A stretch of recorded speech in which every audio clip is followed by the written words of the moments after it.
There's also another program, Vinnie, called the USDA B&I, Business and Industry. You can do loans up to 25 million. Hotels, assisted living. If it's in a rural community with less than 50,000 people. So if we ever do any ALFs or anything in these smaller communities, because they need it. They also have a program which is called the Community Facility Program. You can do deals up to $100 million if you wanted to build like a large skilled nursing facility in the rural community. So knowing these government guaranteed programs. I want to do all of that. All of that, brother. I know you have opened my horizon.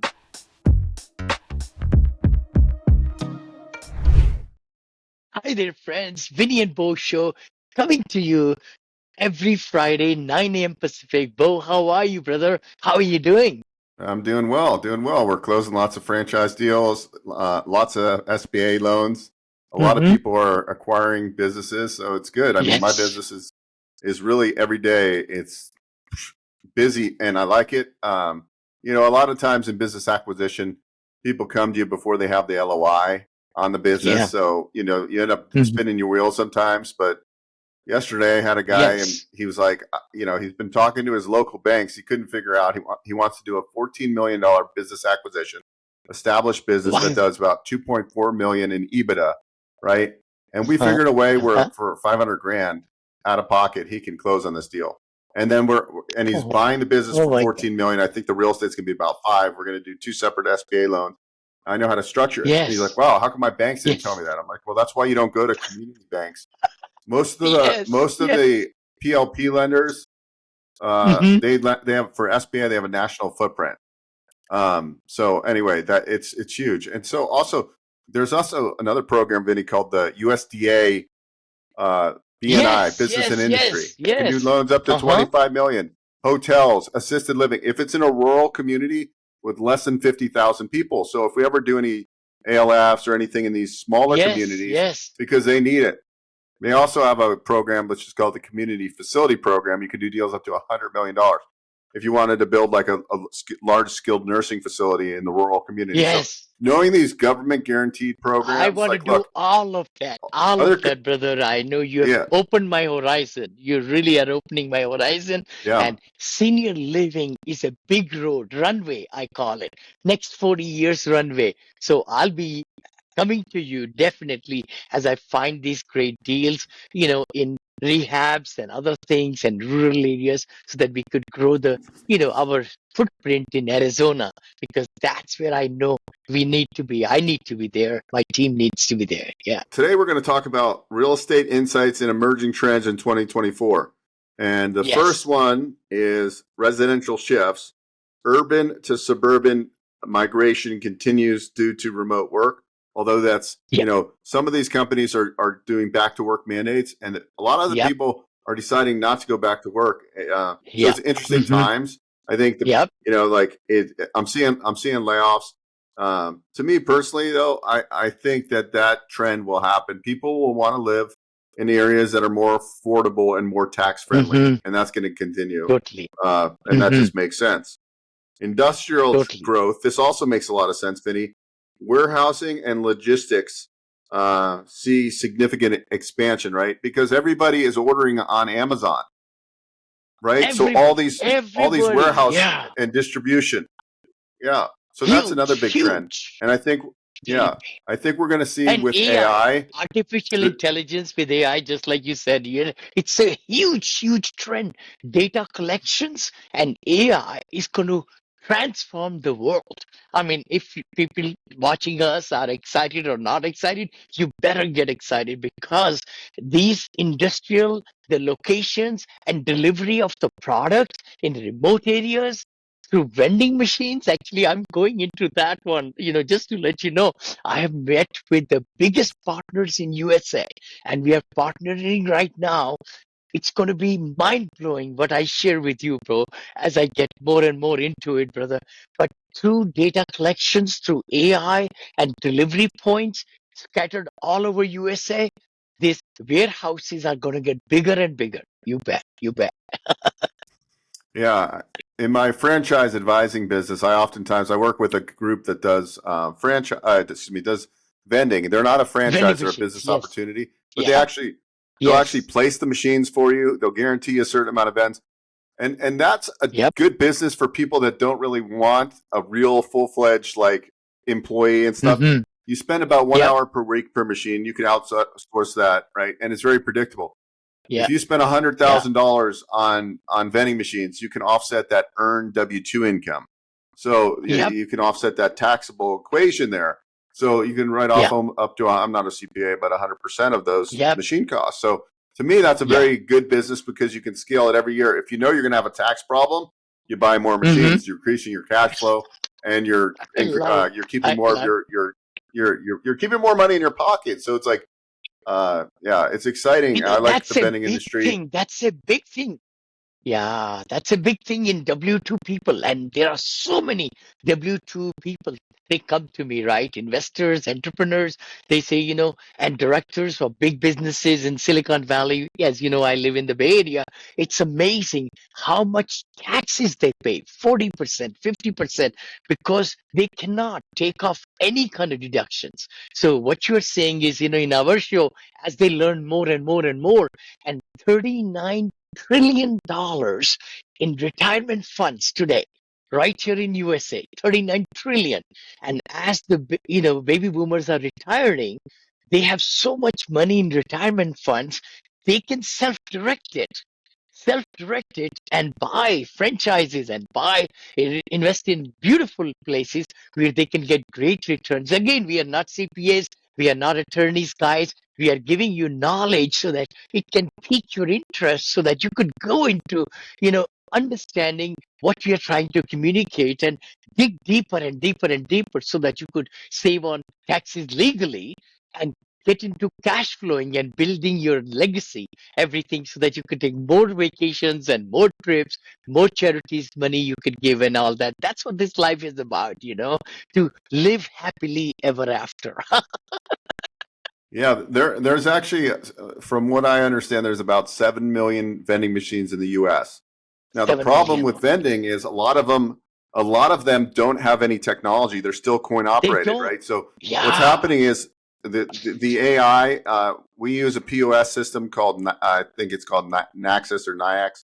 And now from your phone, you can monitor and you can go, okay, this vending machine's out of Diet Cokes, it's out of this, it's out of Mm. this, right? So Yeah. with technology, and a lot of those machines couldn't take Apple Pay, all this stuff. So those machines, plus they're outdated and they always need work. So the new machines Yeah. with the technology and you can like self-diagnose on the spot. I mean, Yes. there's really an ending. There's a it's not saturated. I guess what I'm saying. 7 million machines Hmm. sounds like a lot, but Yeah. every school, every hotel, Yes. every anywhere there's foot traffic, they need vending, and so Yeah. you're going to see more Sure. trends like that. You're going to see less.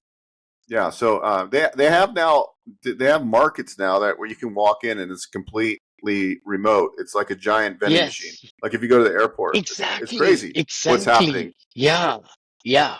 For sure. And it's going to get bigger and So bigger. And again, no, go ahead, please. the next trend was retail adaptation. So this is taking existing space, transformation towards experimental and convenience focused formats. So they're doing retail adaptation, and I think really what's happening is they're gonna when there's economic obsolescence, they're Yes. adapting these buildings, right? Because they're not needed anymore. So we're gonna continue to see those kinds of changes. Investment trends, increased interest in affordable housing and life science real estate. Okay, that kind of makes sense. Technology impact, accelerated adoption of prop tech for efficiency and tenant experience. And then the other big trend is environmental focus, sustainability initiatives influencing development and investment decisions. So that's really Wow. nothing is out of the norm. That's where the world's going to in 2024. So, how are we taking advantage of it? For That's the sure. question, right? How are we gonna look at this and take advantage of it? I think multiple streams of income. I The think people are gearing towards Yep. not being in one asset class. Yeah. That's the biggest thing. So, I like, mean, because you're so if right you're just about it. yeah, like if you were See, there just is a getting little if bit you got delay. into We multifamily apologize, late, guys. It, Yeah, exactly. yeah, it'll render fine though. So like if you're in just one asset class and that market changes, you could really, Yeah. right? Like especially if you get in later in that Hmm. asset class, like what happened in multifamily over the last 2 years, right? Like you could have bought in 2, 3 wrong and years. gotten really hurt. Yeah. Hmm. So, I do believe in diversity to a certain extent. I think you got to understand the asset classes you're getting into. So, how are you looking at diversity now, Vinny, as you're selling most of your multifamily assets and waiting You for that know, cycle to this come is back? Because I know you're going to buy again. totally, totally, brother. I think that time is going to be in 2 years, maybe, because see the look at the interest rates where they are, and 2023 killed the commercial market, and the insurance costs killed it. Local taxes, all those things, and the cash flows dried up like crazy, and some of the multifamily are underwater. Lots of operators are underwater. So luckily, it's hindsight is 2020. I always say that, right? I'm so glad that we've been selling portfolio out of 40 different syndications and funds. I've sold almost everything. Almost everything. And we just closed on the last, not the last one, but maybe four are left, five are left. But last one in Melbourne, Florida, we sold that one too this Wednesday, day before yesterday. But the key thing is in Knoxville and others and all. So we are holding back now. Now is the time to bask a little bit, take a look at a gain, and then drive next year, probably 2025. We are underwriting deals, right? Because you could buy some really quality product also who are in trouble at a very low turning point, and but you got to have the staying power. I call it staying power, because it's not cash flowing the deal. That's why the people will be selling, but you got to really make sure you have enough staying power to weather the storms for next 2 years at least, so that when the interest rates way comes down, then properties will be worth more and more after that. But then, pivoting into senior assisted living and memory care has really opened my horizon big times, and doing it where I don't have to do too much constructions, because I hate constructions. I mean, we have talked about it. The loans to get, construction loans have been very, very hard to come by. So going into different avenues is the number one thing, which is what I just mentioned about this, beautiful AI, generating big vending machines, actually cutting edge, is somewhere my thinking is really going right now into. And then the other part is also some people brought me into the CBD world. I looked at that one before, 4 years back, 5 years back. So I'm going deeper into maybe looking into the CBD world too, where there is a good a niche where I have in my circle the owners of the farms and owners of the digital marketing and owners of the white label drop shipping. I have so many people in my circle, so I have looked into, and I'm looking into deeply, how to pivot into different things. Yeah, I think that's smart, right? We all have to create and then, it's good to cut ties. Like I just got a Yeah. closing statement. I'm selling off my Indiana properties, right? Like those are like you Oh, good. realize that that's Like, really just, like that hmm, doesn't move the needle for you. Like it's great that you yeah. fine tune your skills and you could buy Yes. properties remote, but when you're doing small deals, you're going to stay Yeah. small and Yep. you got to do bigger deals, period. You need deals that, like, when you do a deal, there's like what I like about the residential assisted living deals. I mean, they could be Yes. pretty darn profitable if you're getting it if you're getting Yes. 6 to 7 thousand per bed, and it's just the Not numbers, bad. and it's really that. Then it's about finding the right administrator to run the business, Yeah. and you just Yep. work on the business as the CEO. That's Um, the key. yeah, That's the and, key. and That's the yeah, key, and I brother. think the I mean, trends.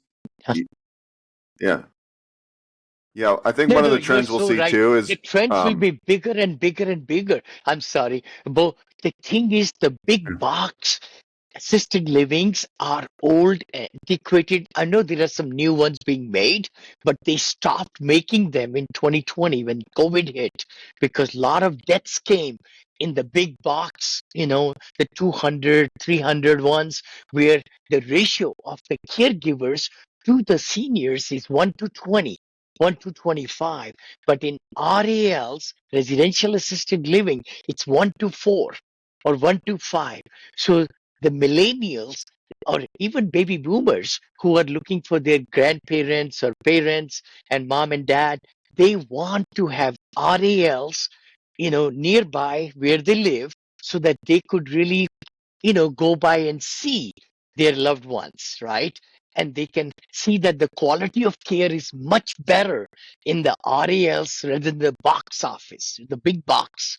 So that's why I know I am very excited because I want to teach so many people, and my students are learning and they are finding deals and they are underwriting deals. They're converting single family homes, and I'm doing myself in the Arizona area. If anybody listening to me from Arizona, near Phoenix, near Scottsdale, if you own some assisted living and it's not making profit for you, or you don't want to, keep it on because a lot of retirees are there, right?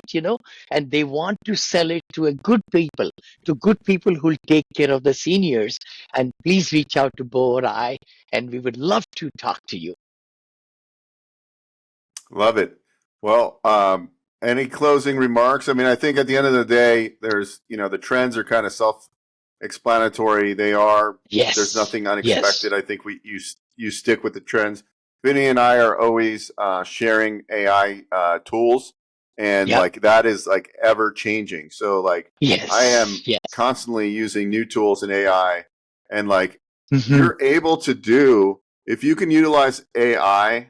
I mean, for the tasks that I do, I can with AI. I feel like I'm almost maybe at this point I'm 50xing the time it would normally take me by not using AI. And so like Wow. Wow. you're literally going to be able to you're going to be able to put out so much more Hmm. content and so much more work through using AI. Yes. Like it is truly amazing. I'm diving in. Yeah. Actually, Bill Davis was showing me some. You can set up your own they're called GBTs, Yes. Yes. and Yes. you can train it. It's truly amazing, guys. Oh, Any final Casey, एक remarks, second. Vinny? एक second. Yeah. No, go ahead, Beau. Go ahead. No, any last No, that's remarks? it. I I think would say, I would say that, guys, as you come and see us every week, right? Please follow, comment, and give us good, 5-star ratings because we are bringing AI. We are bringing all these tools to you so that you could take your business to the next level and grow your business and pivot. Because if you are not able to pivot your business, you'll die. You'll stay, stagnant or go down. So the key thing is as real estate changes, as the spectrum changes, to build legacies, we got to change. And we'll see you next week love it. again. Meet you in the Vinny and Beau show. Please take care and we'll see you again. Thank you so much. Thank you.